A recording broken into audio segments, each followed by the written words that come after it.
Welcome to the next Talking Cup from Clim-Eat, and this time we're here in Berlin, where I'm joined by Genna Tesdall, director from YPARD. And Genna, I first want to ask you a question because you have been a director of YPARD for 1 year now. So what have been your big wins and your big struggles in your first year as a director?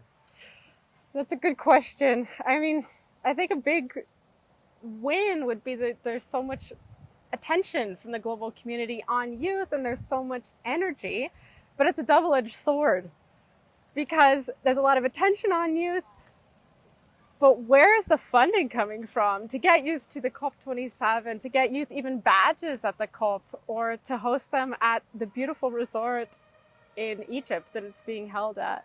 That's a huge struggle that we're facing right now.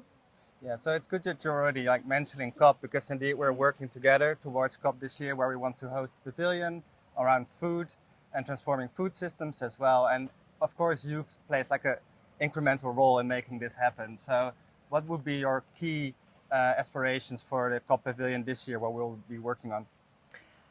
Of course, to put youth at the center stage, right? And there's a lot of talk about this from Fridays for Future or even movements like Extinction Rebellion, that this is going to affect our generation and the next generation more than anyone else. So that's so important that it's at the center of the food pavilion.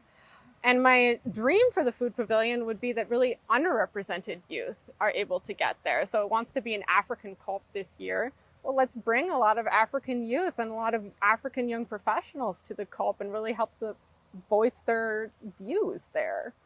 Okay, definitely. So I want to ask you one last question, actually. And that's, now we have a platform. And if there's youth watching right now at this video, do you have a few key messages that you want to raise to all of them? Oh, yeah, absolutely. Thank you for giving me that opportunity. I think get involved in YPARD, of course, or get involved in YUNGO, the youth mechanism that engages in the UNFCCC processes, right? Because this is your platform to make your voices heard. So get involved through an organization like YPARD. We're here to support you, getting your voices out there and feed into the policy statements that go to YUNGO. So let's work together. Okay, thank you very much. Thank you.